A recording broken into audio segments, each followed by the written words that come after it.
Let's go, man. We back, bro. This is Wholesale Hard Knocks. What episode is this, Mike? This is episode 13. 16, dog. You can't hear you right now, bro. Get your mic fixed, dog. So we having some little bit of technical difficulties right now. Shout out to Mike. He's Can getting you his hear me mic now? fixed. We can't hear you right now, bro. Can anybody So else we're hear gonna me? keep on talking. Y'all, we're doing everything sales training today. I'm super excited for today's episode. We're going through the sales structure that me and Mike both follow, and then we're going to talk about different tips, different tactics that we use while we're on the phone with sellers. And it's going to be fun, right? Because everybody has different styles, right? So there's a certain structure that you want to follow when you're talking sales, talking to sellers. And remember, this isn't just for real estate, right? This is all sales in general. So there's certain structure that you want to follow. You want to have a structure on every single sales call. If not, you're going to fall victim to the seller sales system, right? So make sure you guys have a sales structure, and we're just going to go through that today, and we're going to go through our different styles and things you can do to be a killer on the phones, man.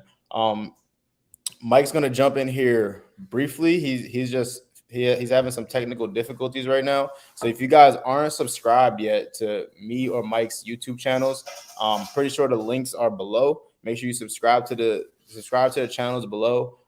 Make sure you like this video, subscribe to these channels. We'll be live every single Saturday. Wholesale Hard Knocks come live. We like to bring high-level guests on here. We like to just drop knowledge to the wholesale community, real estate community. So without further ado, just waiting on my brother to get right. I'll talk a little bit about just why sales is important, right? Hold on. You there? You working, bro? Yes, sir. You hear me? Nope. You check your, I don't think it would be the StreamYard audio. Else can hear me?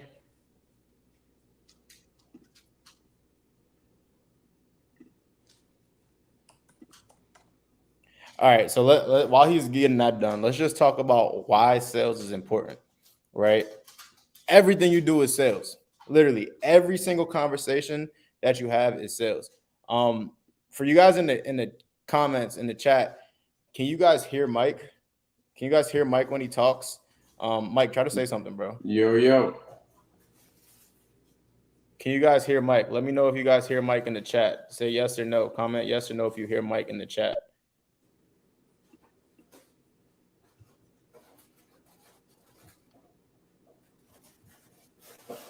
Do you guys hear Mike? Do you guys hear Mike? Can you hear Mike? Can you hear Mike?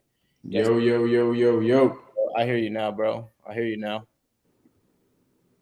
Okay, I don't know what the heck is going on. Because I logged in from my iPad too. Okay. So I don't know if it's on my end or your end, but we'll know if anybody can hear or not. Yeah, nobody commented yet, so I don't know if they can hear you or not. But bro, let's just jump into it, bro. I was in the middle of talking about why sales is important, right? And what I was saying was like literally everything is sales, bro.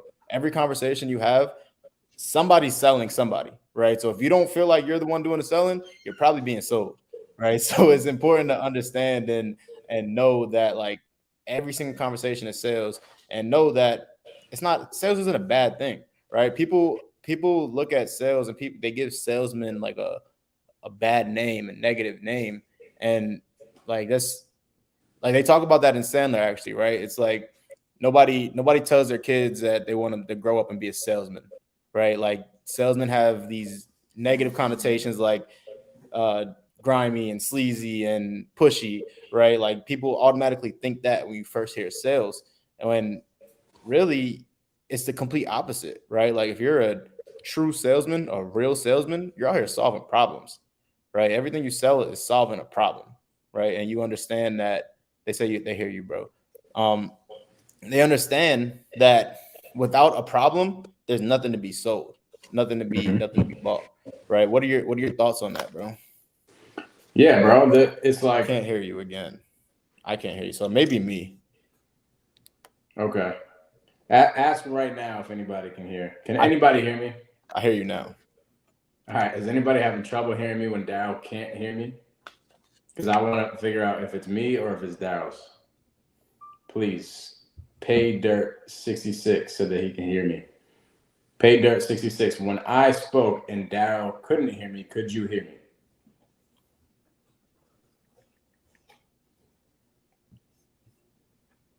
Still good. Okay. So we good then. All right, cool. So the thing with sales, bro, is nothing happens without sales. Like literally, there's no economy without sales, right? Like there's no jobs without sales. Business owners don't make money. The employees don't make money. Other people that have nothing to do with the actual like selling of a deal or something, even like furniture, bro. If there's no salesman involved, who the hell is going to get paid for the furniture if you're selling furniture? Like you need a salesman. You need sales. Without sales, there's no economy and no nothing. So when people look at sales from a standpoint of, oh, it's grimy, it's whatever, you wouldn't be able to have nobody would make any money without sales in every single industry. So it's interesting, but that's why salespeople are typically paid the most because it's the most important job. Literally, nobody else gets paid in a business if the salesperson isn't doing their job. And then with that being said, nothing else happens in life your way unless you sell yourself. You got to sell your idea. You got to sell what you think is the best scenario in specific situations. So with that being said, it's like it comes down to a mentality. If that's how you're thinking about it, then you're going to succeed in sales. But if you're thinking about sales from a standpoint of, man, this just, it's like grimy. I hear people say that, salespeople are pushy, and it's just like, it's just not my style, man. I just kind of want to hang out. That's fine, but you're not going to make as much money as the salespeople because the sales job is the most important job. And at the end of the day, I was having a conversation with my team about this. When it comes down to like getting things done in sales, why it's so important to be sold on whatever you're doing, because you won't be able to sell without that. Now, I had my sales. Bro, it's so crazy. I had my sales guy come up to me and he's like, bro, I've been hearing a lot of people talk about how sales, right? Like how you're supposed to be sold on your product in sales. And he's like, I just don't get it. I don't know how I can be sold on a cash offer, or I don't know how, if I was selling a freaking couch, I don't know how I could be sold on a couch. I'm like, bro, you're not getting this. I'm like, you're not selling the freaking couch. You're not selling a cash offer. You're selling the user experience that the specific user is having, that the specific customer or client is having throughout that whole entire process. That's what you're selling. And you're so sold on it because you're whatever you're selling, your process is the best process. Like I know when I'm talking to a seller, I'm giving them the best option. And if they end up going down the road of using us, I know we have the best capability of taking care of them rather than anybody else. So that's why it's so important to be sold on your product. Bro, 1,000%. Yo, I feel like every time we have a conversation, it's conversations that we just had like this week. Like we didn't even have this conversation together, but I had this conversation with my team earlier this week, right? And I had one of my guys, and he's kind of like, I'm telling him like, yo, this is what we need to do on this deal. This is a terms deal, right? 1,000%. I know for a fact this is a terms deal, right? And he's kind of like, I could tell that he's kind of like hesitant. He kind of doesn't believe that this could be a terms deal. He's putting his head inside the seller's mind, right? And he's like, which is rule number like 1 or 2, creative finance don'ts, right? You don't put your head in the seller's mind, right? And I'm telling him like, yo, this is what we need to do, and he keeps like kind of questioning me, like, I really don't think that that she's gonna do that, or she has no reason to do that, blah blah blah. I'm like, bro. Then he got on the call with her, right? He got on the call with her, and he pitched it, but she didn't like it, right? She didn't like the option that he pitched, but I don't think it was because she didn't like the option. It's because he didn't believe in what he was trying to pitch her, right? So like you said, bro, the first sale you need to make is yourself. You need to sell yourself first, and you need to believe in whatever product that you have to sell. You need to believe that that's the very best product for this person that you're talking to, right? Whatever, no matter what that product is. If we're talking real estate, if we're talking you sell freaking shoelaces, right? It doesn't matter. You need to believe that that product that you have is the best solution for this person. Mm-hmm. And they said this at Clever, right? I forget who said it, but it's like, I think it may have been Ed Milet. They don't need to believe in what you're saying. They just need to believe that you believe in what you're saying, right? And that's so good, right? Because if you don't believe in what you're saying, bro, nobody's going to believe you. And with sales, it's just everything, bro. Like, can you name a business that isn't sales? Everything. Can you name something in life that isn't sales? Exactly. And imagine if McDonald's, right?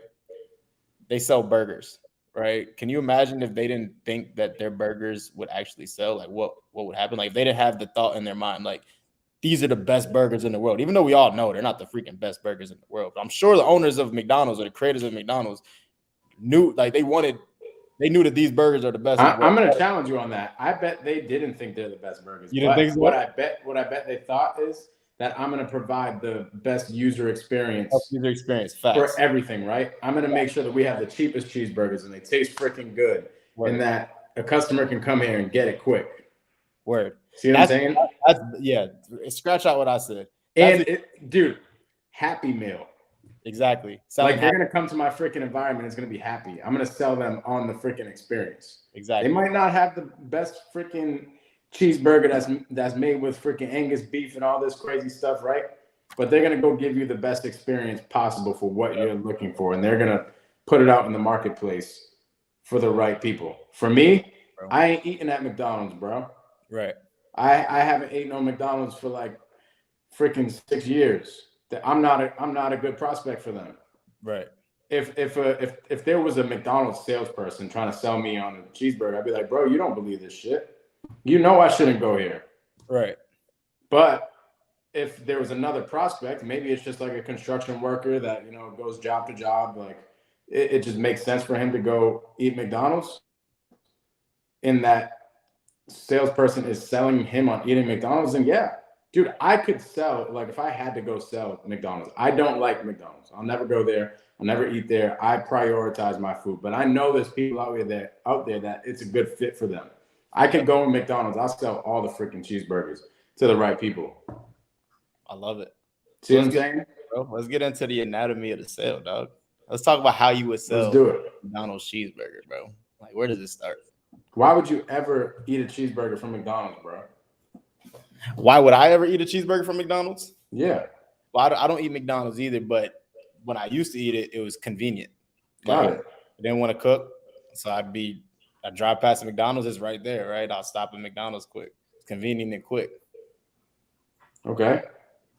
So what's preventing you from going to eat down the street of the 99 to get a cheeseburger? They have a little bit better cheeseburgers than us, honestly. But like, why would you rather just go to us rather than just go have a better cheeseburger? Because it's convenient. Like, I don't need to get out my car. I don't even need to get out my car. Like, I could just go to a drive-thru, bro, and you're right there. Okay, what do you want?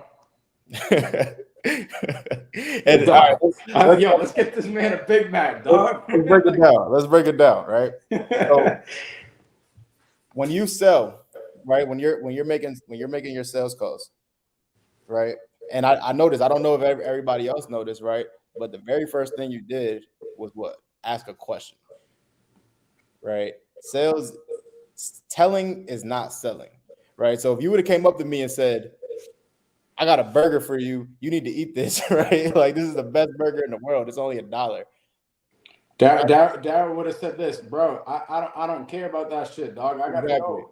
How long is it gonna take to make? Oh, that's the best cheeseburger. It's gonna take like 30 minutes, huh? Yeah, man, it's gonna take like 30 minutes. Well, I don't got 30 minutes. Yep. Dang it, I didn't get the sale. Yep. See what I'm saying? So the most important thing to me, bro, when I'm thinking sales, right? When I'm thinking I'm talking to somebody, I'm trying to sell them something, or in our case, I'm trying to buy something from them, right? Like trying to buy a house, right? In this case, the product that we're selling is ourselves, pretty much ourselves, and like you said, the user experience, right? So my main thing is I need to find the motivation, right? If there's no motivation, somebody will not sell. They will not sell. If they have no reason to sell or no reason to buy, they're not going to do it, right? So your main priority, number one priority, is to find that motivation, right? And the way you do that is by asking the right questions and then listening for the answer, right? A seller or anybody that, I don't want to keep saying the seller, but your prospect, right? They're going to, if you listen closely, they're going to tell you how to sell them, how to close them, right? They're going to tell you what they like, and they're going to tell you what they don't like, right? And that's by, you got to ask the right questions and get it out of them, right? So let's think about this really quick, though. You started with one thing, which I think we should back up: a prospect. Yeah. So let's look at an example. I like this. I freaking hate fast food, to be honest. Yeah. Like I think, I don't know, right? Like it's just not for me.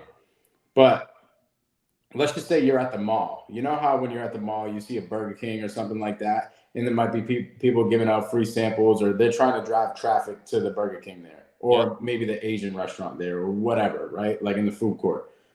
So let's just talk about Burger King.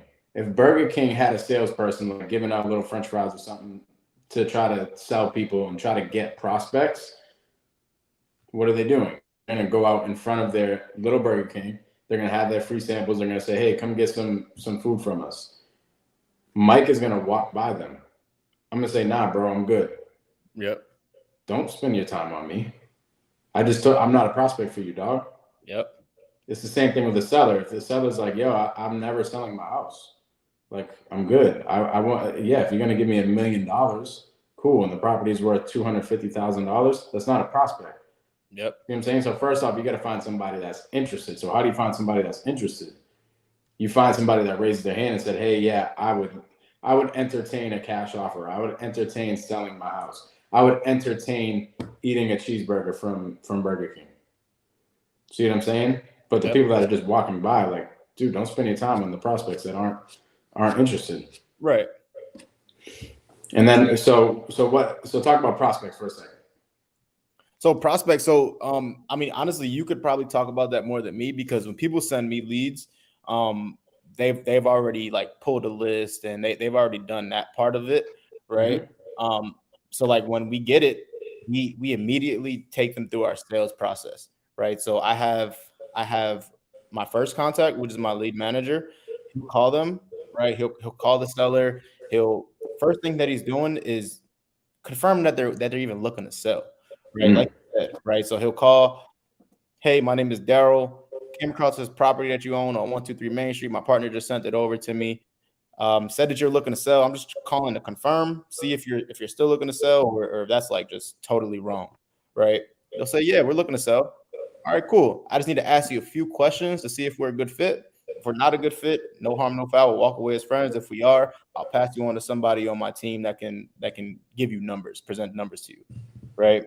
So we did a few things there, right? The first thing we did was first we acknowledged the seller, we acknowledged their property, we acknowledged the fact that they're looking to sell, right? So that's right there. Boom, we have a prospect. Okay, so now the next thing we need to see is this. So let's stop there for a quick second, right? Okay. What did you need to do in order to get that prospect? Because sometimes we hop on the phone with a seller, or sometimes, you know, there could be that Burger King salesperson going out and they miss prospects. Yeah. Why? How could somebody miss a prospect, and what is going to generate a prospect? Like, how does somebody get their attention? Just asking the question, bro. Like just literally asking the question, right? Like I look at anybody who comes across my desk as a prospect, honestly, right? Anybody who we have their phone number, and this is a different again, because I have a JV business where they already spoke with somebody, they already told somebody that they're looking to sell. They just need my help to take it to the finish line, right? So anybody who comes across my desk and my team's desk, they're a prospect. So Right? there's never been a time where somebody on your team tried hopping on the phone with one of these leads that you got and they immediately hung up? Well, immediately hung up, yeah, right. But that's the filtering process, right? So we call, and the first thing we do is like I said, we acknowledge the seller, we acknowledge the property. I guess what I'm saying is like some of those people that immediately hang up, they were actual prospects, but the salesperson did something wrong. Oh yeah, and we call them back. We don't throw them away.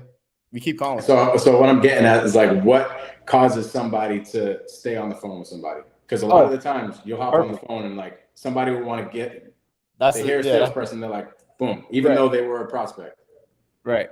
Great question, bro. So it's the introduction, right? Your main objective, the very first thing you want to do is make a friend, right? When you're calling somebody, you want to make a friend first, right?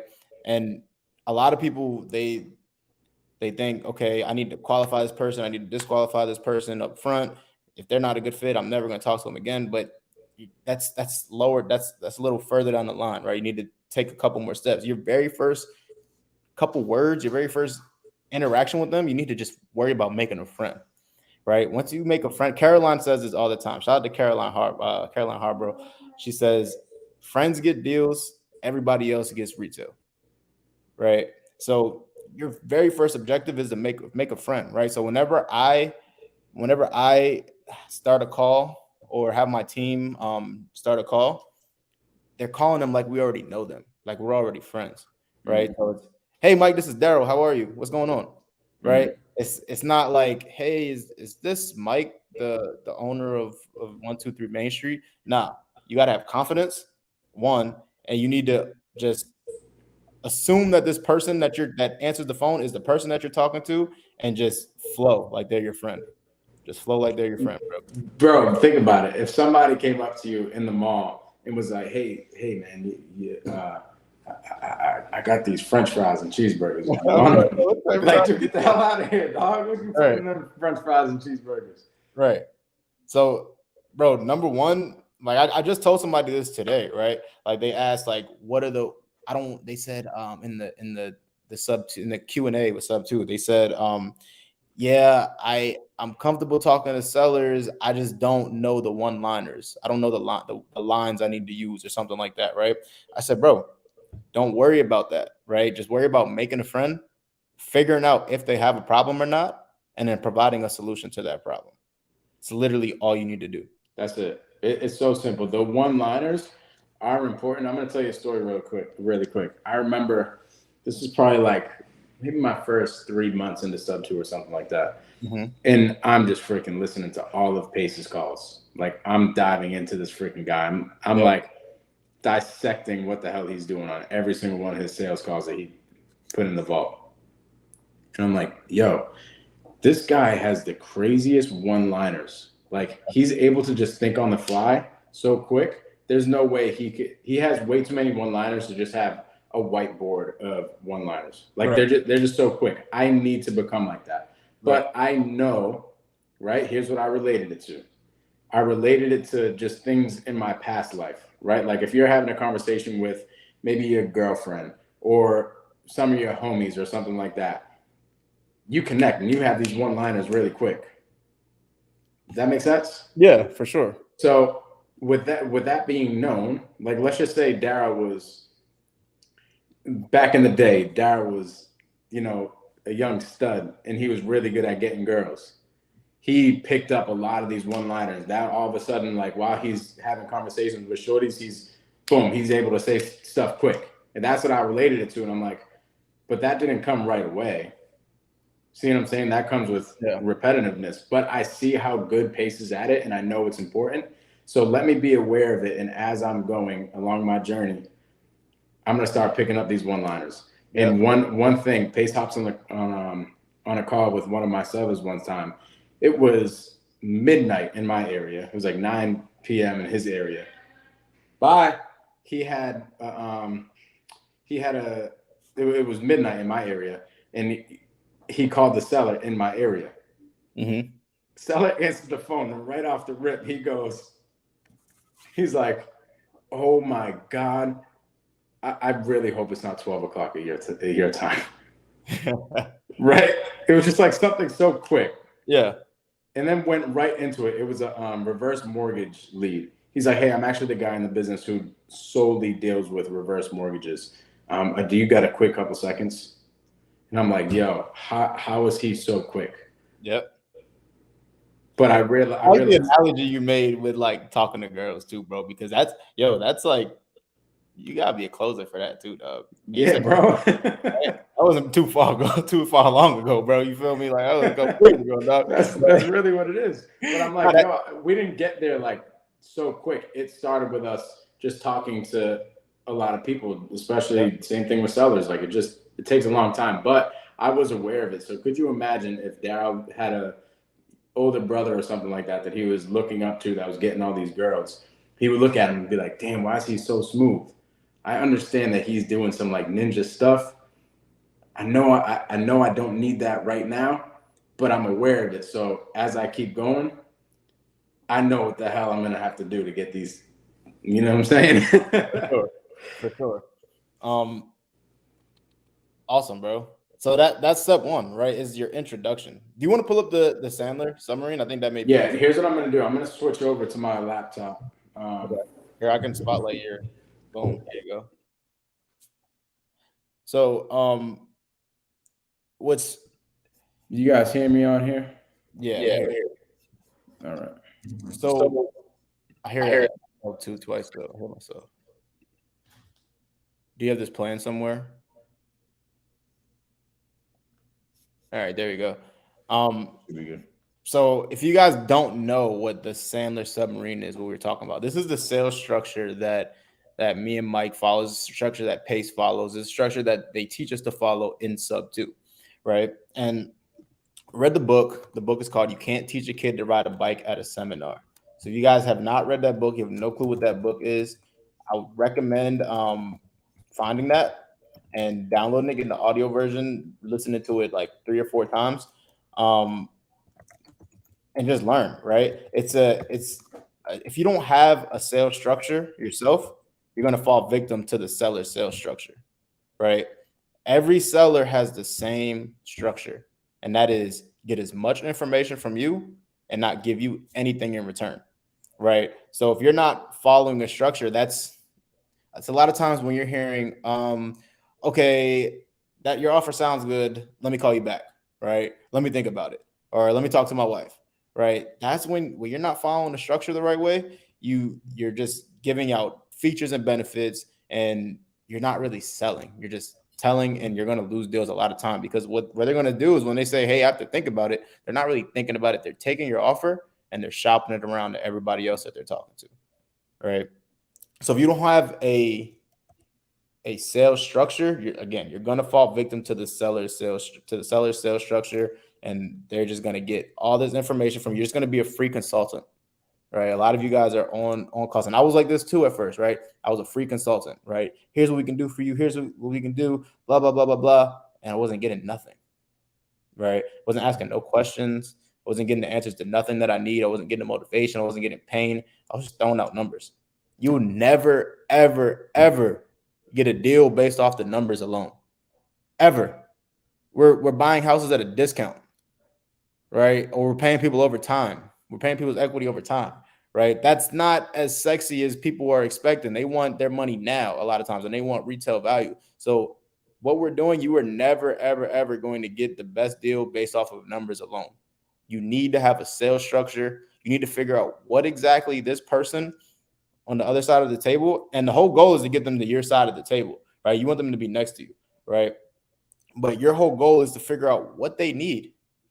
What do they need? What do I need? What can I give them to make them happy? And what can I get in return, right? It's give and take. Get sales is give and take, but you need to understand what exactly they need before you provide any solutions. Mike, what are your thoughts on that, bro? Yeah, it's interesting, right? Like whenever Daryl goes into some sort of store or something like that, some retail store, or maybe he's going to buy a car, or he's shopping for clothes or something like that.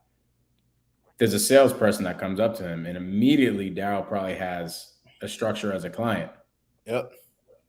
right? Like there's things that he's saying. Oh no, I'm just looking. I'm just looking. What would your response be to that? If you're like a shoe salesman, right? Great. What brought you in today? I like that. What I'm gonna say is, I'm just looking. Got it. What are you looking for? Yep. I'm gonna say, great. Let me help you. I'm gonna say, great. Let me help you, and then start asking questions, right? Mm-hmm. But dude, as a freaking shoe salesman or a car salesman, you know how many times you're going to hear that? I'm just looking. And imagine if you didn't already have these objections and structures in place, you're just going to go let the client look. Yep. I'll tell you a story really quick. I bring my homie, I might have even told this on here before, but I bring my homie to the car dealership where I got my car. And he was just looking for a regular car, nothing crazy. So I bring him to the car dealership. For me, dude, I'm the easiest sell. I know what I want. I know when I'm going there, I'm getting like if a sales. Most people do. Yeah, like you're gonna sell me if I'm going there for something. Like, congrats if you're a salesperson and you have me as a client because I'm just gonna buy from you. Because I already know what I want. But my buddy didn't know what he wanted. Like he just went there. He know that he just kind of wanted a simple car just to get him around and stuff like that. And he goes on the car lot, and I introduce him to the sales guy that got me the car. Mm-hmm. And the sales guy doesn't do anything. Oh, what brought you in today? Just looking for a car. Okay, cool. Well, here's a bunch of cars out front. Why don't you go check them out and let me know what you think is best? My homie starts looking around, and ends up saying, "Yeah, man, I don't think it's the right time. I don't think I want to. I don't think I want to buy a car right now." Yep. Homeboy's windows were shattered in his car. He needed a freaking car. Like he needed a car bad.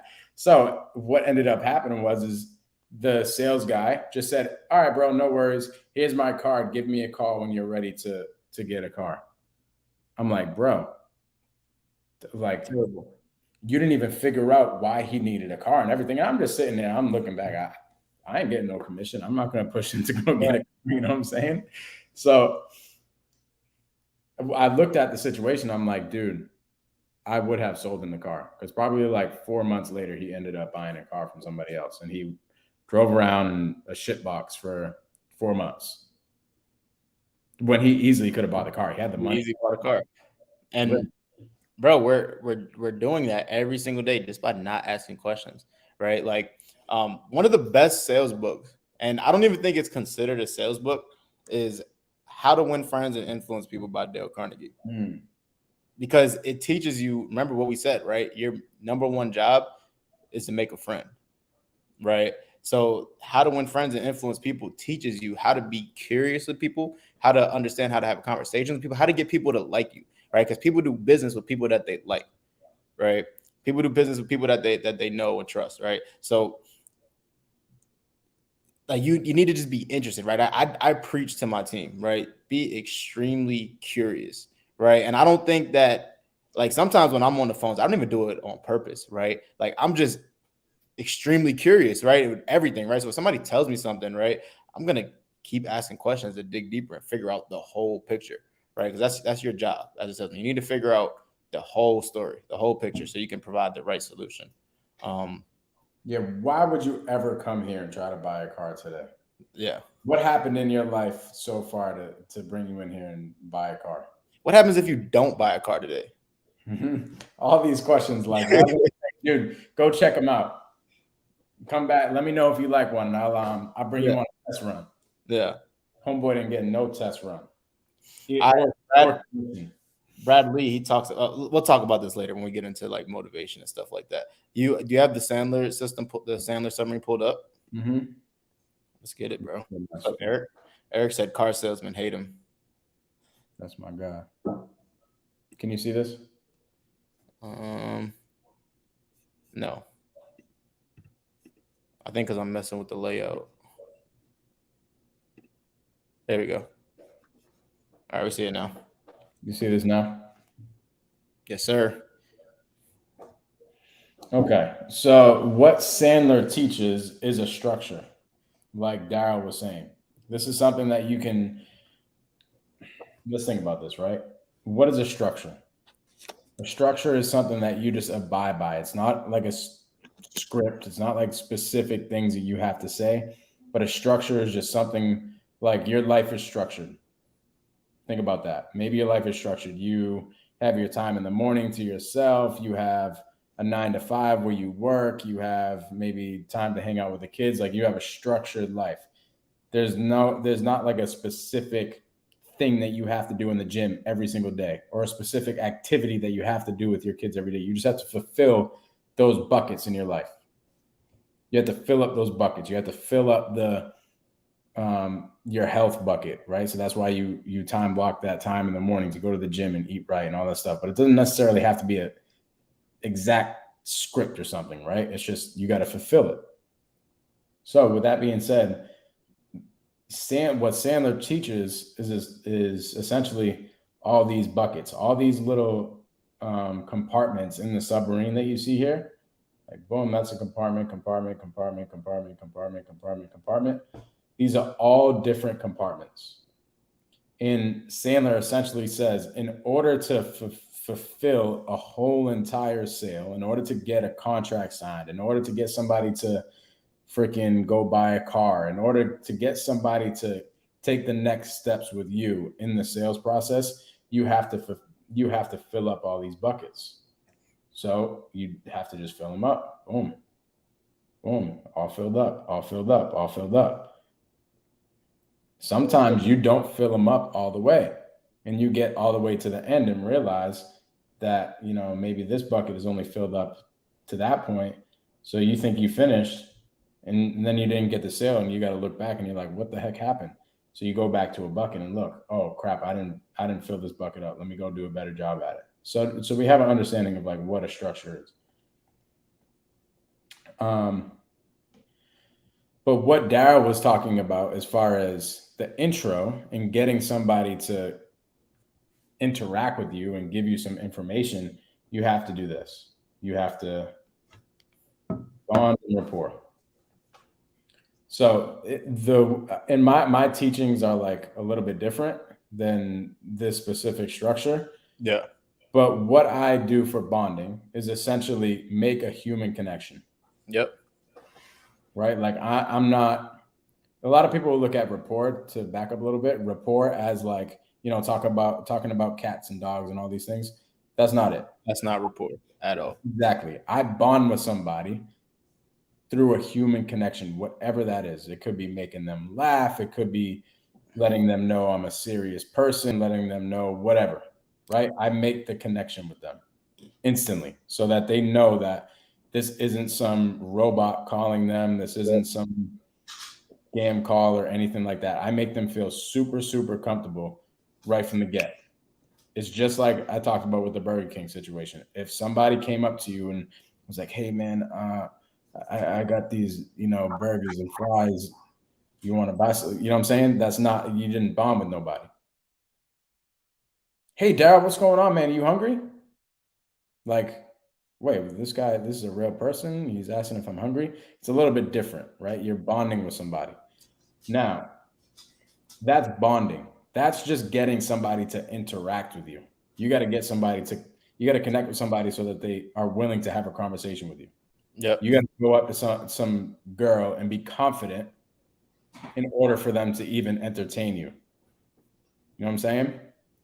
Now, the way I treat rapport is a little bit different than most people. People treat rapport, like I said, as like talking about cats and dogs, and you have a nice family. If they go on an appointment, you have a nice family on your in your pictures on your desk or whatever the case is. They don't give a shit about that. So whenever I go on an on-site appointment, I immediately bond with the person, and it could be through jokes, it could be through whatever, and then I get into the rapport. What the rapport is their situation. Hey, tell me, what has got you, having this appointment today? What are you looking to accomplish on this appointment today? That's usually my first question. I bond with somebody, and then, we make a couple jokes or whatever. And then all of a sudden there's like a little pause and you realize that the conversation is about to get a little bit serious. Hey, so tell me, what's got you meeting me at the property today? And now you start gathering information about their situation. So that's how I teach rapport. Yeah. What are your thoughts on that? I like that, bro.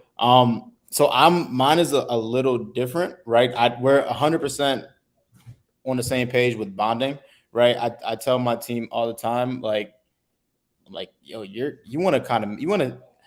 kind of make it a challenge, right? To see how fast they can make a seller laugh on the phone, right? How fast can you make a seller laugh? How fast can you just get a connection with them, right?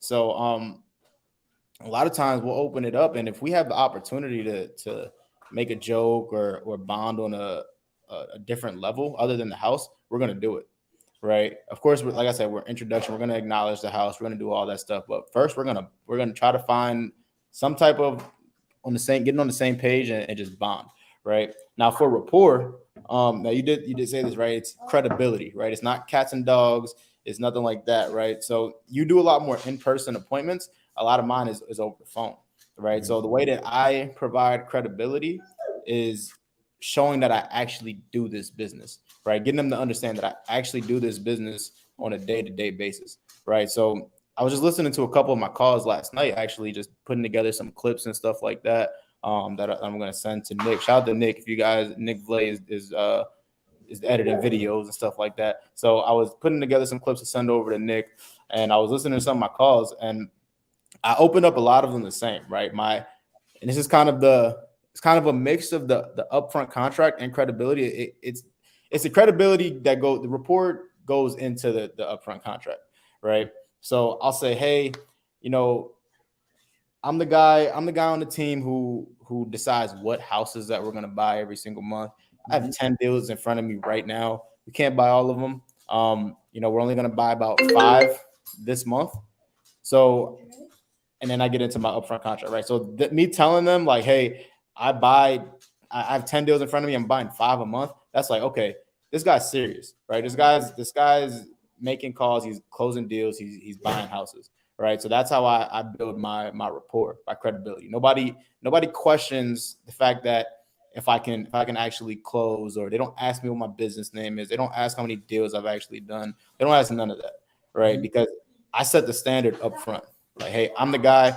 I close deals. I buy houses. Right? I'm here to help you. So, would you say that's sort of a third-party story? Like you're planting seeds that, hey, I've done this business. I'm actually looking at 5 other properties right now. I want to see if yours would qualify in our portfolio. Definitely part of the third-party stories. I tell third-party stories like throughout the call. Like just at this point, not even noticing that it's a third-party story, but I just throw third-party stories out there all day. And that's another tip that we'll get to. It's not really in the Sandler submarine, but this is tips and tactics, right? You want to be a good storyteller. The best closers are good storytellers, right? Like I actually have courses that help me be a better storyteller. Right? It teaches you the ins and outs, what to do, what to look for, type of conversations to have, stuff like that. So work on your storytelling as well. Third-party stories throughout the call are important. I love that. So I'm going to put that down here as an accessory. And I don't know if that's how you freaking spell accessory. I stink at spelling. It's not my strong suit. But I'm going to put those type of things like credibility and another one of these upfront contracts as an accessory. So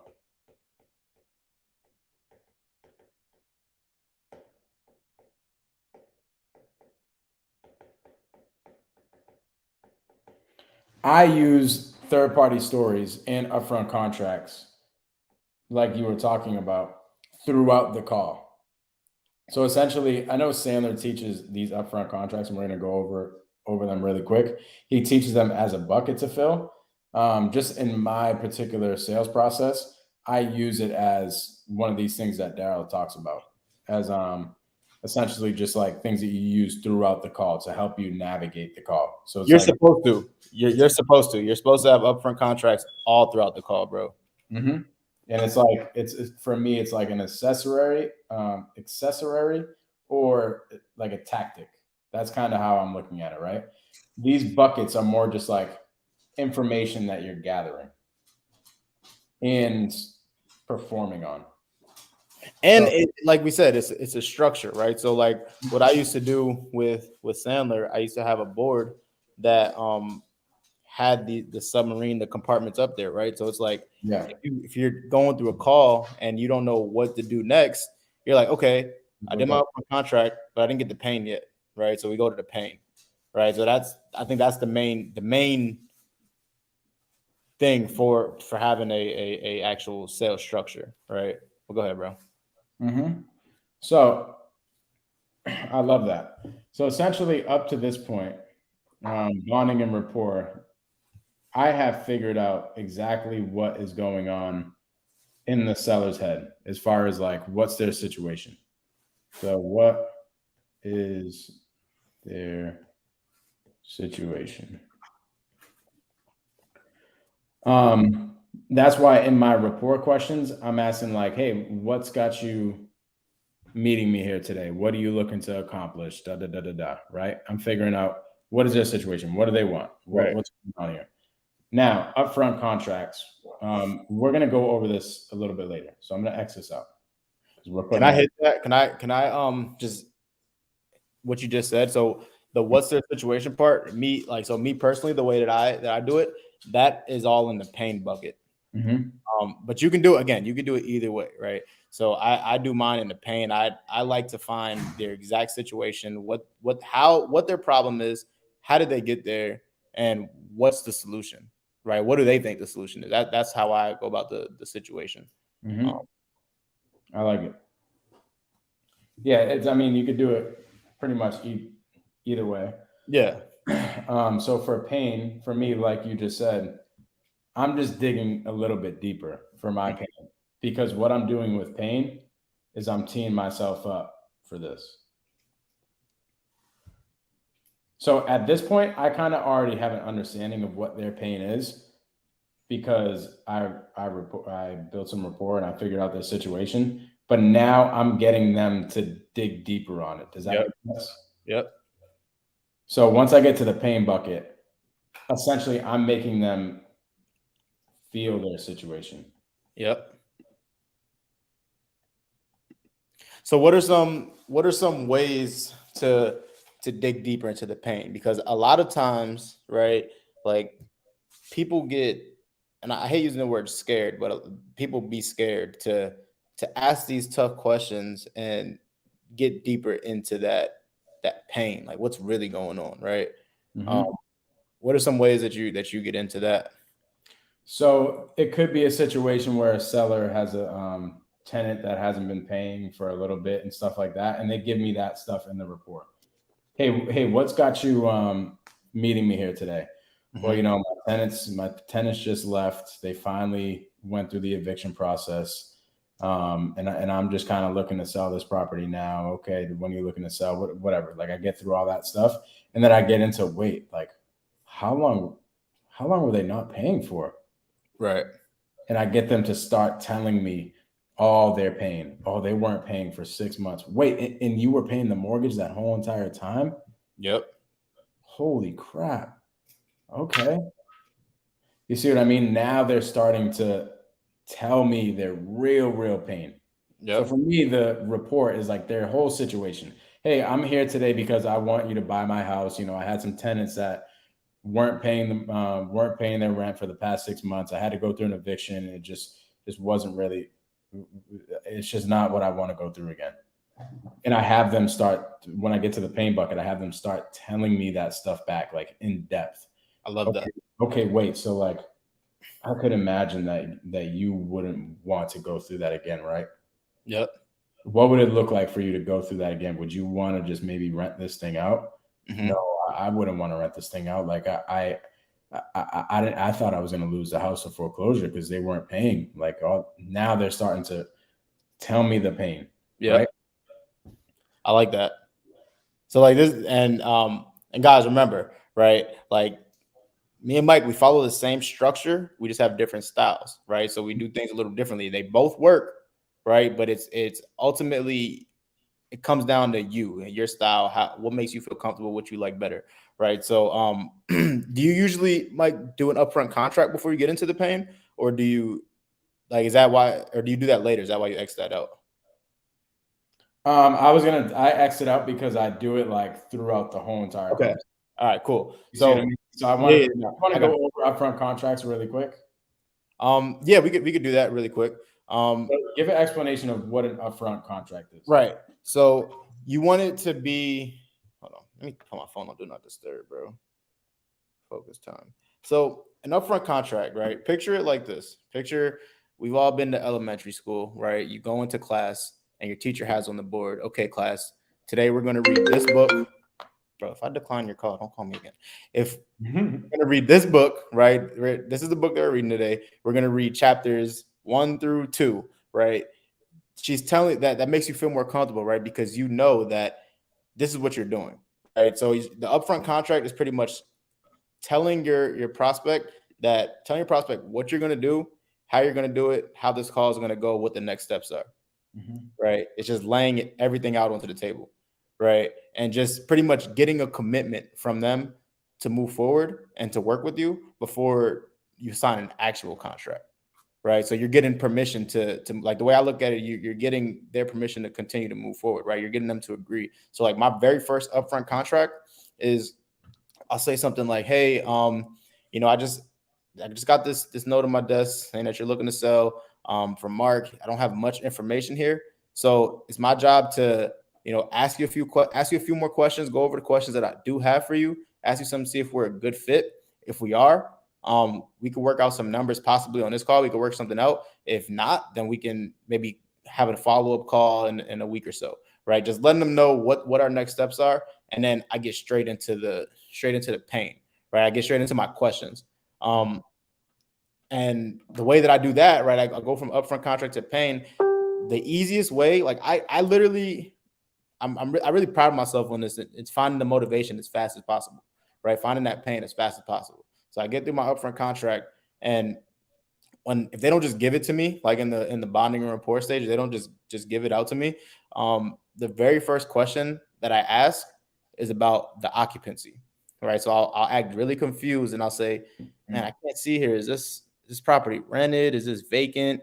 Is this something you're living in? Right? Trying to get the whole story, the whole situation, right? And then once they tell me, they'll say, oh, I'm living in it. Oh, you're living in it? Nice. Where are you moving to? What's got you wanting to move? Right? Or did you already find your place? Right? Just figuring out that question now, right? And then they're going to tell me their motivation. Oh, you have a tenant in here? Man, I'd never imagine selling one of my rentals. Why would you ever sell this? Right? And then if it's vacant, oh man, how long has it been vacant for? Did you buy this vacant? Like what was the plan with this? Right? I find it really easy to get the motivation by asking that question. And then once you get that surface level pain, now you want to ask better questions to dig deeper on that pain. I like to say you want to ask like 3 or 4 questions directed straight to pain to dig deeper, right? So like the what you were talking about, right? If it's a foreclosure, right? Oh, I have I've been getting letters from the bank, blah blah blah. They're about to foreclose on me. Man, that's terrible. How'd you find yourself in this position? Dig deeper, right? How's this affecting you at all? Right? How's this affecting your family? Right? Just asking those deep questions, those tough questions. And I know it feels weird at first. It feels awkward. Like when I first learned that I need to ask these tough questions, I did not want to do it. I used to avoid it. Right. But you absolutely need to ask these questions, especially when you're in this pain bucket, to get the full story. Because most times when they give you, and Mike, correct me if I'm wrong, bro. Most times when you ask somebody why would they sell this, that's not the real reason. There's always something deeper. Right. It's your obligation to make them feel their situation, because if they don't feel it, then they're not going to sell with you. And then they could go through a foreclosure or whatever the case is. Like same thing. Let's just say you have a team member that you need to uplift, that you need to get them to start doing more contracts or whatever. You need to get them to do something. You need to get them to feel their situation in order for them to fulfill what, their highest potential is. So it's your obligation to do that in everything as a business owner. Actually, in life, if you want to raise a kid, like think about it. When a little baby is, or a little toddler or something like that is doing something wrong, you have to make them feel why it's wrong. Bro, Yeah. So quick story, right? My little brother, right? And I'm not gonna get in deep about like just like situation and stuff, but my little brother, he this is before I moved to Arizona. He was living out here in Arizona with my mom. It was just him and my mom, right? So he was acting out, right? So he didn't have like a real male figure that's like with him every single day type of thing. So he's acting out, right? So we're at we're at an Airbnb out here, and Olu's actually with me, and my family's there. My little brother's just acting totally out, like just doing whatever, right? So I'm like, yo, come here, bring him inside. He thinks I'm gonna yell at him and stuff. He thinks I'm gonna hit him, whatever, right? So he's not even looking at me, right? I can see that he's upset, right? So we spent like 10 minutes just first getting him to look me in my eyes, right? And I'm just start asking him questions like, what's going on, man? Like, why do you feel like this is the right way to act? Right. And I just keep asking questions and asking questions and asking questions. And mind you, this is an 8-year-old kid, right? So you didn't have a lot of patience to get to what you want, right? Ended up telling me exactly what was wrong with him, right? Ended up crying to me and telling me exactly what was wrong, right? So, like Evan said here, you need to have empathy, right? And I don't know if many people know like just what empathy even means, right? But it's just understanding that other person's feelings, right? Understand how that other person is feeling, understanding their situation, and just where they're coming from, right? If you don't have that, you're not gonna you're not gonna be that successful, right? So you need to have something called tactical empathy when you're talking to these sellers. 100%. Yep. 100%. So figuring out, so the pain bucket essentially is figuring out all their pain and Yep. more importantly, making them feel it. Yep. Making them feel it. Because if they didn't feel it, why are they going to go take the next steps with you? You know? Now getting into budget, this is a little like Sandler teaches sales for really big broad aspects. So this works in car sales and insurance sales, everything. It works in every single industry.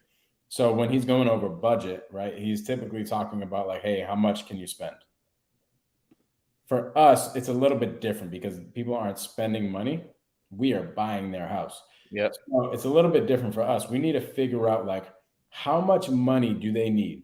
This is so important that not a lot of people do. How much money do they need out of the sale? Bro, what's the key word you just said? What is it? Need. Not want. Not want. I hear a lot of people asking, what do you want? It's not what do you want. What do you need? It's what you need. Like this is so killer. I've gotten so many deals like this where I'm just breaking it down. Literally, I just did one, I think 2 weeks ago. I'm in the seller's kitchen and she told me no. She's like, yeah, that number is not going to work. Yeah. I'm like, okay, let's break this thing down. How much do you absolutely need? Yeah. She's like, Mike, I told you. I want 470.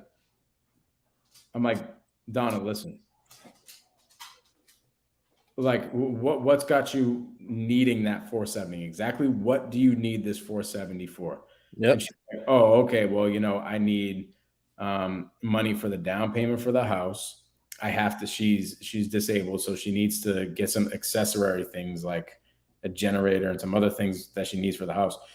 So she needs that, right? That's part of the money. And then she needs money to live off of for the next whatever years. So she had all these reasons for me for the specific numbers that she needed. It came out to like I think it was after the down payment, she needed an extra $100,000, right?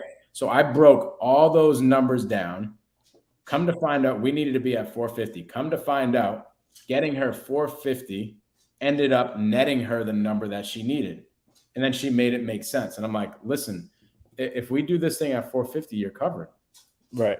But I had to break down every single thing that she's getting. She's like, I need this, that, and the other. I'm like, okay, well, if we do this number, it's going to wash out the mortgage from that. That's going to leave you with X.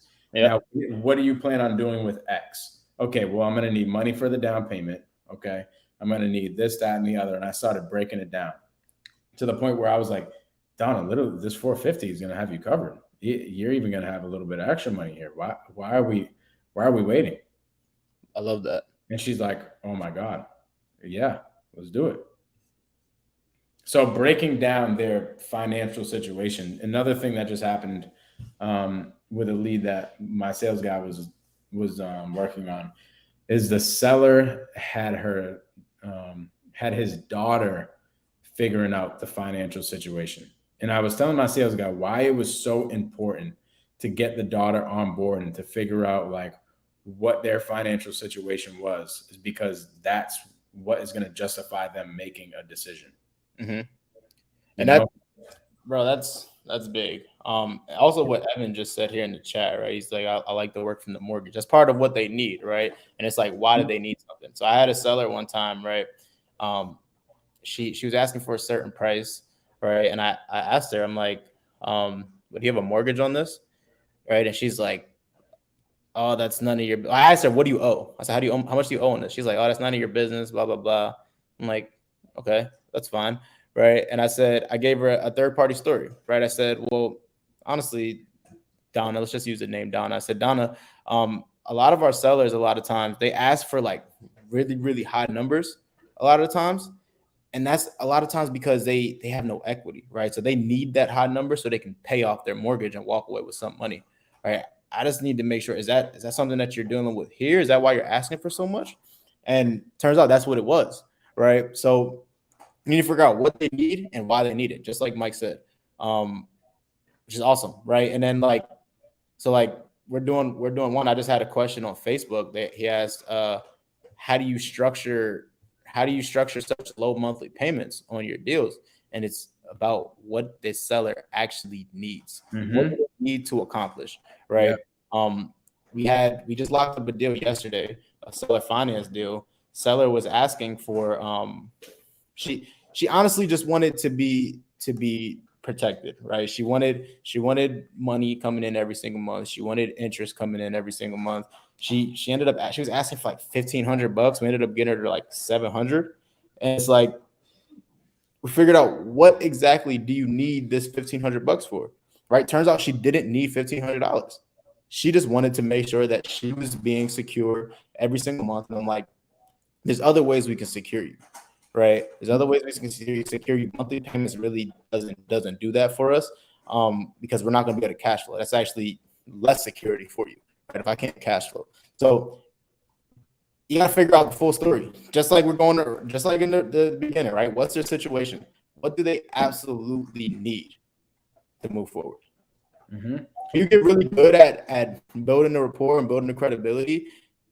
That asking them what they need, it gets really easy. Like I've had sellers tell me the exact dollar that they make like every single month, right? How much money they make every single month. Like I had a seller who's on, she's really old. She's on Social Security, and she told me exactly how much she makes every single month with her Social Security. Like sent me all that stuff. Like it's when you get really good at building that rapport and building that credibility, and you just ask these questions with confidence, they're going to give you the answer. Listen, budget is really what it is. Like that's really what's got the majority of people all tied up. You know who's the best with this? The best ever? Just take a guess. Who's the best ever at this? Pace? Oh, bro. I don't know. Grant Cardone. Pace is amazing at this, by the way. But Grant Cardone at this is freaking he's a beast. Yeah. He'll be like, all right, well, how much money are you spending in marketing? Okay, got it. So you not doing this with us is gonna cost you like $1.5 million. Yep. If I can guarantee you the $1.5 million, why don't we just do this thing? And the seller's like, oh, all right. Or the prospect is like, all right. And you know what it was? It's the confidence, bro. He's asking these questions with confidence, and the person's just giving it to him, giving him all the answers. So going on to the next bucket, once you figure that out, once you find out all their financial needs, you go into this decision bucket. So we figured out pain. We bonded, we rapport with them. We set some upfront contracts in the beginning, did all the things with that. We're still doing upfront contracts with this stuff. Like to go back to the upfront contracts a little bit, upfront contracts are like everywhere. They're here. Everywhere.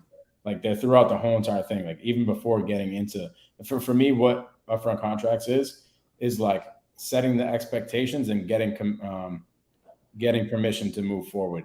Yep. Right. So that's why I call it an accessory thing. It's like a tactic. It's a tactic to push the ball forward, in my opinion. So, like if an example one for budget could just be like, hey, sometimes numbers get really sticky. Sometimes is it okay if we just go over that now? Sometimes numbers for me is tough to go over. Like it's just kind of a touchy situation. But is it okay if we go over that now? Yep. Well. So an upfront contract I like to do for budget.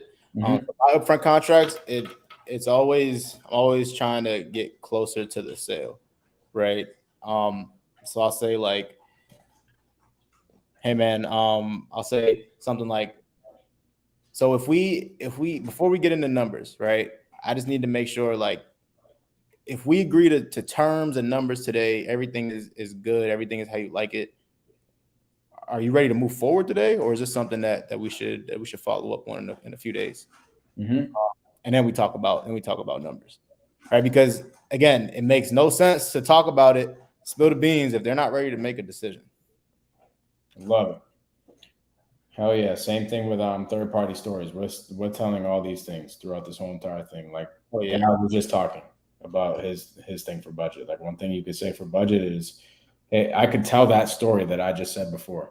Literally, that story that I just told you guys about Donna, I could say that story on a seller call. Yep. I could be like, listen, we had to figure out this situation as far as what they needed for money. Because the seller could say something like, oh, that's not your business.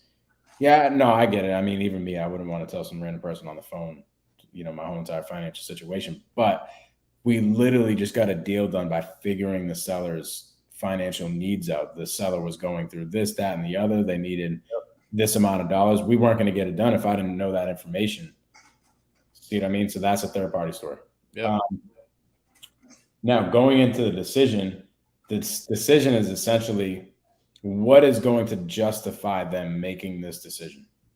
What is going to make it make sense in their head? What and who? What and who? Yes, exactly. So what and who, like what is this whole entire thing?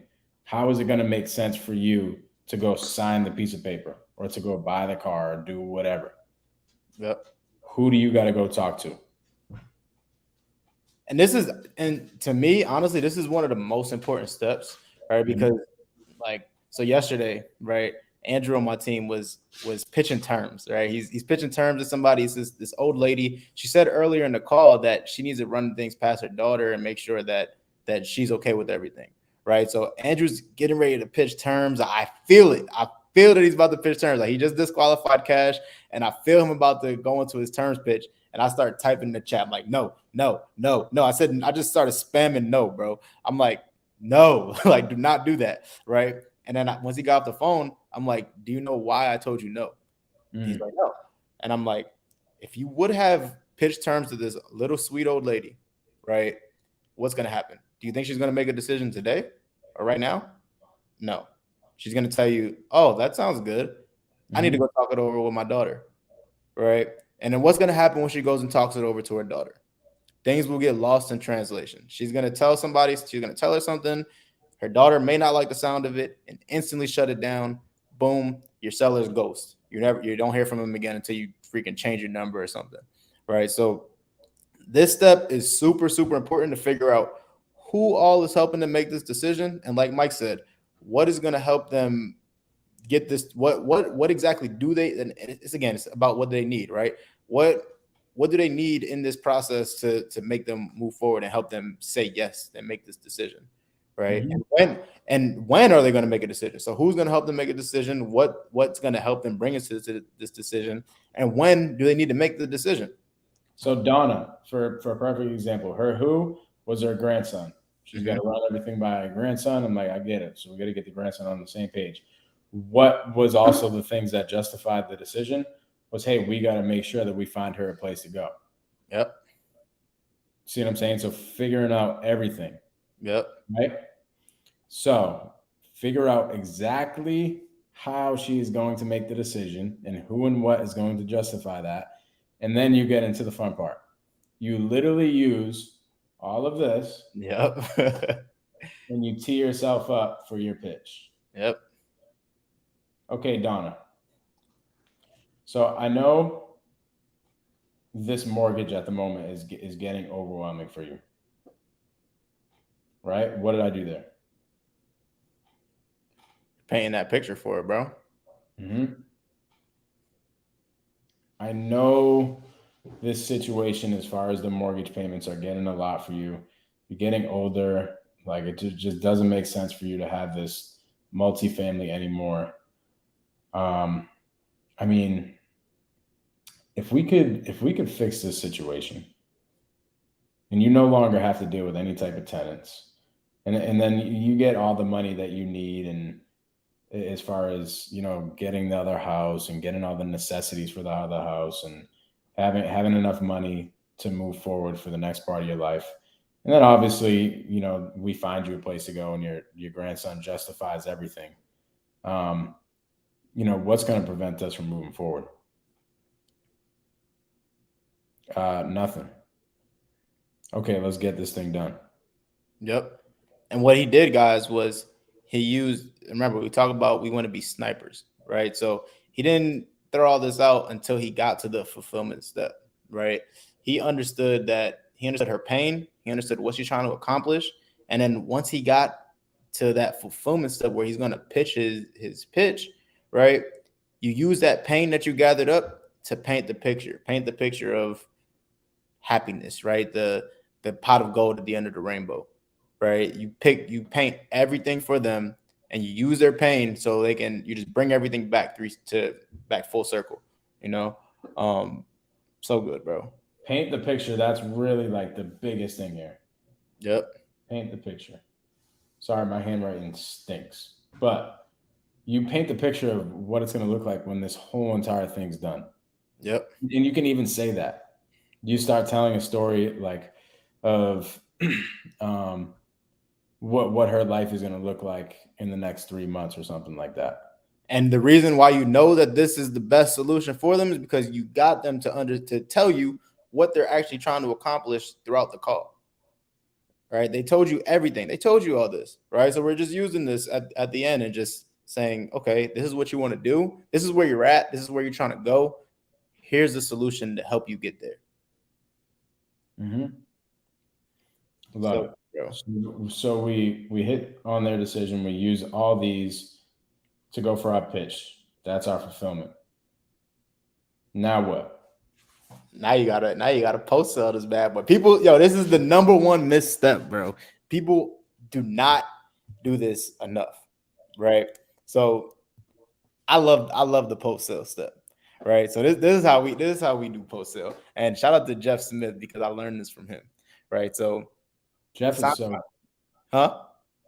so good. He's so good, bro. He can break. We may need to bring him on here to break this down a little bit more because he's so good, bro, with this. But so once they sign the contract, right? You get them to sign. You paint. You pitch your terms or whatever you pitch to them, right? They like it. They sign the contract, right? So this is where these really tough questions come in, right? So what I like to do is I'll say, "Congrats, Mike. You just sold your house." Right. And get them on your same page. Right. And then what I ask them, I'll tell them another like little third party story. Right. I'll say, hey, so, a lot of times, right, I know you've been getting a whole bunch of calls for this property. Right. Now that you signed this paperwork, it's not going to stop. Right. You're going to continue to get these calls. People are going to call you. And guess what? Some people may offer you more than what I offered you. What's going to happen when somebody comes and calls you and tells you that they'll offer you $10,000 more than I'm giving you? What are you going to say? And then it's going to be silent. It's going to be a little silent, right? And then I'll answer for them. I'll say, you just sold your house to Daryl. That's what you're going to say, right? Mm-hmm. And it'll be like, I love that. Yeah, that's what I'm going to say, right? And then just letting them know, like, hey, these people are going to reach out to you, but you already sold your house, right? You didn't sell it They didn't sell it technically, right? But letting them know that they're in a commitment with me, and this is what we're doing, right? Mm-hmm. These are the next steps, right? And then after that, I'll say, hey, yeah. So what we'll do is, I'll have my transaction coordinator open up escrow. Right, her name's Kelly. She's awesome. She'll open up escrow today or tomorrow, whatever the time is. Right. Once she does that, she'll give you a call. She'll reach out to you, and she'll be your point of contact from here on out. I'll still talk to you here and there, but Kelly can help you out the best with everything that goes on with the transaction. She's awesome with that, right? And then you're just setting the expectation for the next steps. So have you ever heard of buyer's remorse? Yes, seller's remorse too or seller's remorse. In this case, yeah, it's terrible. Client's remorse, I guess. Yeah, it's terrible. So essentially, what it is somebody makes a decision, and then all of a sudden they feel like they got cheated or something like that, and they don't want to move forward. Or like Daryl says, another investor comes in and says they could do it for $10,000 more or whatever. You're making sure that after this thing is done, no BS happens. Yep. So a situation happened the other day. We get a contract signed. Seller ends up texting us like an hour later. Hey, just curious, if I end up wanting to go down another path, would there be any repercussions there? Yeah. Here's what happened, right? Here's what happened. I get on the phone with him. I'm like, hey, just curious, like what's got you saying that? Did another investor call you or something like that? Yep. He's like, no. I'm just like seriously curious. I just really want to know. So I'm like, okay, cool. Another investor reached out too. 100%. So I'm like, okay, great. I know this cat's lying. All right. But hey, man, listen. I just would not want to see this happen to you, because this literally just happened 2 months ago, where we got into a contract with a seller, and the seller ended up actually having another investor come to the house like a week later after we were there, got it under contract, and we ended up in a crazy litigation. For me, I mean, at the end of the day, like I'm not in the business to get in any litigations. It's all my partners. They're freaking sticklers. For me, I'm just like, I'd rather just get out of the deal, but they're sticklers. Like they don't play. Like we already have a signed contract. It's immediately once that thing's signed and I send it over to the team, they start working on it and they start dumping money into it. And I mean, at the end of the day, everybody has families and food that they got to put on the table. So that's why my partners are super, super strict when it comes to this kind of stuff. So that being said, like the situation that happened a month or two ago got super, super sticky for the seller. And I would just hate to see you have to go through that. I like that, bro. And you can even, so did you guys do the post sale on that? Did you post sale him, or was that step?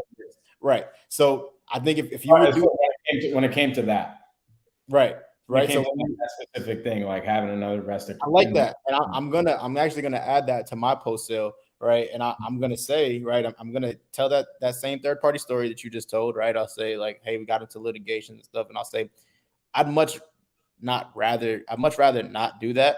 So if you have any second guesses, if this is something that you like, you're just not too sure of anymore, you don't think you want to do this, let me know now, and we'll just rip this paperwork up. Like we'll just end this right here. I love that. I'm gonna add that same freaking thing. Yeah. So yeah, I like that. It's really important to post sale, because guys, you don't know how many times like you'll get in contracts with people and then they will get another call from another investor and they will try to back out of your deal, and they're going to come up with some crazy excuse. They're going to come up with something. That's not the truth, right? The truth is they got another offer. They got a higher offer, and they just want more money, right? So that's what happens 9 times out of 10 when somebody's trying to back out of a contract and gets that seller's remorse. Another thing you can do to stop seller's remorse is in that fulfillment step. If they ask for a certain price, it is a cash deal, right? And they ask for like $50,000, and you just say, Yeah, let's do it. You sign a contract. That's a quick way to get sellers remorse, because now in their mind they're like, huh, this guy said yes pretty fast. Am I leaving some money on the table? Right. So you gotta be a sniper with that as well. We'll jump into that on another video, on another episode. But yeah, there's like so many things. This is just the structure, pretty much. Bro, we just scratched the surface, bro. When it gets into like the accessory stuff and all the tactics and ninja stuff that you do, yep, that's like next level stuff. But that's the next level stuff that I was talking about in the beginning of this call, that I used to listen to Pace and be like, holy crap, I really understand that this guy's next level. I understand what he's doing. I'm just not quick enough to say that stuff confidently yet. And it doesn't roll off my tongue quickly, but it does now. Like now I'm a freaking ninja. Easy. Bro, yesterday, we got a 0% interest seller finance deal. Seller was asking for 8% interest. Right? Man. How did we get here from 8% to 0%? And it's just by being extremely, like, having these rebuttals and just knowing what to say. A lot of the times, like, and I didn't even say it, right? Nick said it, but I typed it in the chat, told him what to say, right? So what we did was, to get that, was we said, hey, like, look, well, I understand, like, I understand you want 8% interest, right? Now, what we usually do with a lot of our sellers is we just build the interest into the purchase price, right? So in exchange for 0% interest, we'll just pay you more for the property, right? Why does this benefit you? This benefits you because, let's just say I refinance or sell the property before I'm supposed to with you. If I pay it off early, right? Correct. What happens with that interest that you were supposed to get? You just lost it, right? You didn't get it, right? So what we do is we'll add on the extra $20,000. In this case, we added extra $15,000 onto the purchase price, and for 0% interest, right? And when you go back and do the math, it's a 5-year balloon, right? At 8% interest over 5 years, at this purchase price, it was a $205,000 purchase price. It's around 80 grand in interest. We added an extra 15K on top. We just saved like 60 grand, bro. Holy crap. Now that type of stuff, bro, is like the next level stuff. Exactly. You really get to understand that type of stuff when you plug yourself into people doing this stuff at a high level. Yep. However, with that being said, you don't need all that stuff to get deals done. You don't. If you took everything that we just taught you in this hour and a half span, and you just take this structure and you just go hammer calls, bro, you're going to get deals done. You're going to get way more deals done than most wholesalers, because most wholesalers suck at sales. They just go in and they're like, oh, yeah, this number doesn't work. Okay, great. Yeah, I mean, we would buy your house in cash, though. We'd close in 14 days. close in 30 days. I don't give a shit when you close, dog. Right. And, bro, and you'll notice, right? You'll notice the conversations you're having with these sellers are going to be a lot more smoother. They're going to be a lot more fun, and you're going to get a lot more information, rather than you just not knowing what the hell is going on and you're just giving out numbers, right? Like with my team, like I said, I'm very, and so is Sandler, right? The biggest bucket for Sandler is pain, right? If there's no pain, there's no sale, right? I want you guys to remember that. If there's no pain, there is no sale.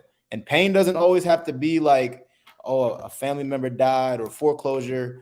Pain can also be money motivated, right? It's just the reason for selling. If they have no reason to sell, if their first thought of selling was because somebody on your team called them, they're not really motivated. If they're just listening for offers, they're not really motivated. So guys, use this sales structure to have better conversations, more fluent conversations, and have a direction when you're on these calls. And like Mike said, if you follow this structure, I promise you will get way more deals. Here's what it looks like, bro. In my eyes, this isn't like guaranteed numbers, but yeah, I would say if you are generating 50 to 70 leads and you just use everything that we talked about, you will get one deal. 1,000%. Easy. Like if you take this stuff, and especially if you add a lot of this into it, Just the little things that we just talked about. Third-party stories and upfront contracts. If you take everything that we just talked about, you will get a deal every 50 to 70 leads. Now, what me and Daryl are talking about, the next level, ninja stuff, you get this by really diving deep into somebody who's doing this stuff at a high level and studying them and getting trained by them. You're going to end up probably between here.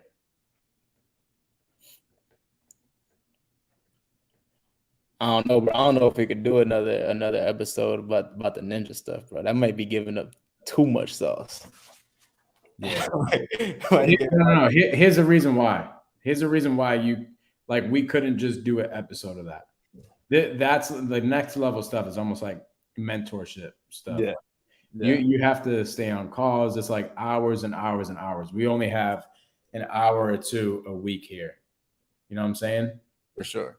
Like you gotta have access to somebody's seller calls. Like this is me listening to Pace for hours and hours and hours on end. Yep. You know, this was me when I just read the Sandler book and watched Pace's sales training. Yep. By the way, a lot of this stuff that we just talked about is from Pace's sales training because Pace uses Sandler's model. Yep. Right. So, and actually, now that I'm looking at these numbers, like the 50 to 70 leads, that's typically what I was doing. I was getting one deal in the beginning when I just learned this stuff. And then all of a sudden, like I'll if you give me 20 to 30 leads, probably 20. If you give me 20 leads, I'll get a deal. I think I'm at like 25 right now. Like 20 to 25 leads, I get a deal. Mm-hmm. And that took just like from on me and Daryl's standpoint, just took us really, really studying and having access to somebody like Pace. Becoming obsessed, right? Doing things like objection overcoming, right? Role playing every single day, right? Bro, learning how to overcome objections and just what to say, right? Whenever you get an objection, I used to write it down, right? When somebody told me something that I didn't know how to overcome, I'd write it down and figure out how to overcome it the next time, right? And now it just sticks with you, right? So it takes the reps. It takes time. It takes focus, right? Like you really have to lock in.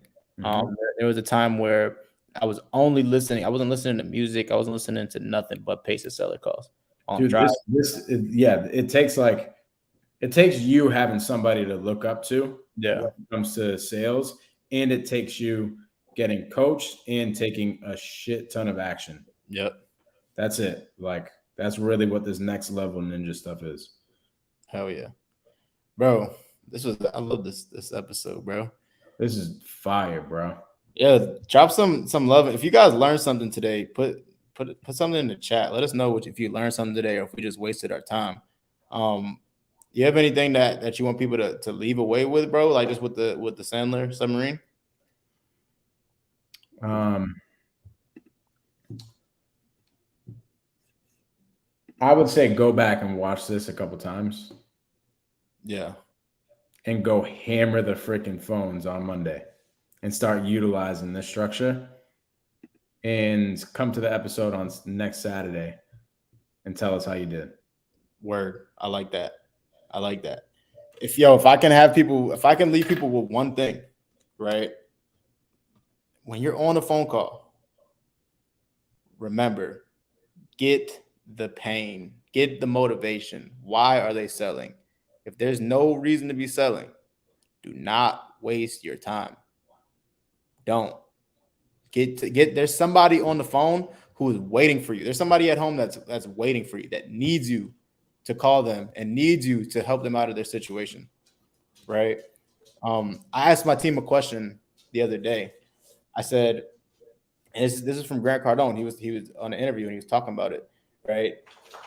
Who do we sell for? Who's the close for? Is it for you? Is it for your business, or is it for the customer? Yo, this was hilarious. I did it with my team too. Bro, I asked my team, they're like, oh, it's for the business, it's for you. blah, blah, blah. I'm like, no. It's for the customer. It's for the prospect, right? This is not for us, or else we'd be just like, yes, we can't, like, I got the objection. Well, if it was really for the seller, right, we'd be giving them top market value. I'm like, okay, obviously you can't give everybody top market value for the property if it's not what it's worth. We'll pay them what their house is worth, right?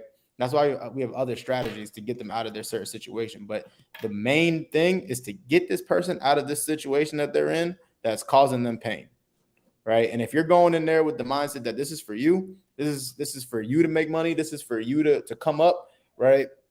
You're not going to win, right? You're not going to win. But if you put on your hat, right? I used to think of, and I still do, when I put on my peace sign hat, right? That's my problem solver's cap, right? That's right. That's my detective hat, right? That's me coming in, trying to figure out what this person on the other side of the phone, what their problem is, what they're going through, what kind of pain are they dealing with, and figure out what I can do to help them solve that problem. If you're not going into these calls with the mindset that you're here to solve problems, you're not going to win. You're not going to get deals, right? Because that person on the other side of the phone, they can feel that. They can feel when you're in it for you, and they can feel when you're in it for them, and you want it when you want them to win. Yeah. Would you ever buy an Android? Would I ever buy an Android? Probably not. Heck no. No. Do you think Steve Jobs thinks that you should, or would have thought that you should buy an Android? Not at all. No, because he knows that like the iPhone is freaking sick. He knows that I can literally text over here on my iPhone. I can bring my freaking laptop and go down the street and text. Yep. Everything's just working. I can FaceTime somebody. I can voice memo somebody. Like, he knows everything is integrated together. Yep. He knows having an iPhone is going to solve the client's problem way more than having a freaking Android. For sure. That's what this is. That's why the customer wins. So if you're that sold, or you know that, hey, I know what I'm going to give to them is going to benefit them, like 100%. Listen, I have all the deals in the world. I don't freaking need all these assignment fees. Word. Steve Jobs sells all the iPhones in the world. I'm freaking solving Daryl's problem by giving him an iPhone. Yep. See what I'm saying? That's another ninja tactic, bro. That you talk about, like that we didn't even get to dive into, right? Like, bro, I could talk about say that when you asked me the question, what I want to wrap up with, right, was what I said before. But also, if you want to get to the next level, it's finding somebody. It's finding help. It's squatting up with people. It's getting into mentorships. It's doing that type of stuff. Like, you don't get next level without diving deep with help. Yep. You need help. We all do, bro. Mm-hmm. We all need help. Even our mentors have mentors, right? Because they understand it's the fastest way to get from point A to point B, right? If you have somebody who already made the mistakes and learn from the mistakes, smart people learn from other people's mistakes, not their own, right?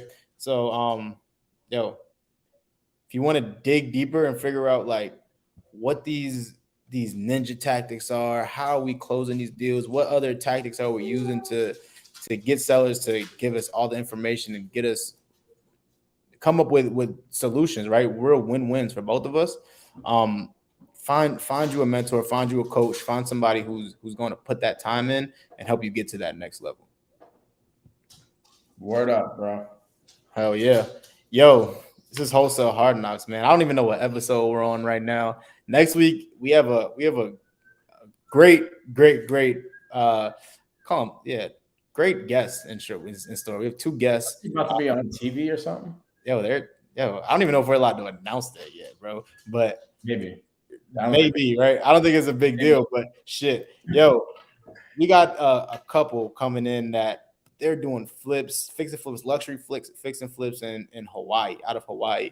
They're gonna come in and give us the pretty much how a buyer looks at things, right? How a fix and flipper looks at things, how they break the numbers down, what are they looking for, right? So you guys are not subscribed to me and Mike's YouTube channels and not tuned in every single Saturday, I promise you're missing out. We're dropping gems on a regular basis. Make sure you like these videos. Make sure you go back and watch the old Wholesale Hard Knocks videos because there's a lot of gems in there. Are you still going live every day? I am. So I don't go on Saturdays because that inspired me to go live every single day, just like he's doing with his team. So you'll see me like anytime between 3 and 5, just like Daryl's doing with his team. Let's go. Calls. Felipe, my guy, just locked up a deal yesterday on the live. But Daryl was doing something special on Monday, way special than just a little hour live. Oh yeah, bro! I almost forgot to announce that, bro. Yo, Monday going live for 12 hours straight. 12 hours straight Monday. Thanks for bringing that up, bro. 12 hours straight. Y'all don't want to miss it. We have really good, important announcements coming on Monday. Make sure you guys tune in. I haven't came up with a time yet that I'm going to start. It's probably going to be pretty early. Probably around like 6 a.m. on 6 a.m. AZ time. But yeah, I'm going to be diving deep. I'm going to be making seller calls. So if you guys have sellers for me to call, I want your worst leads. I don't want the good ones that you're working on that you're about to close. I want your worst leads. Send them over. I'm going to put together a web form for everybody to send everything over to. I'm going to keep everything organized, and I'm going to be calling sellers and just dropping gems for 12 hours straight. Mike, I need Mike to make an appearance too, y'all. So if you guys are nice to Mike and subscribe to his channel, I may get a guest appearance from Mike on there. You know what I might do? I might try to have my team generate me the hottest lead that day and try to get a deal closed. Oh, I like it. That's a competition for me, bro. I like it. I got to get a deal locked up on your 12-hour live. I like it. I got to get one locked up too because on a 10-hour live, I didn't get a deal locked up. I almost did. I got really close to for a couple of them. But the issue there was I didn't follow. We weren't following up. Like I told them, I'm not following up with your leads. I'm just calling them. But this time, I think I'm actually going to follow up with them and get some actual deals out of them.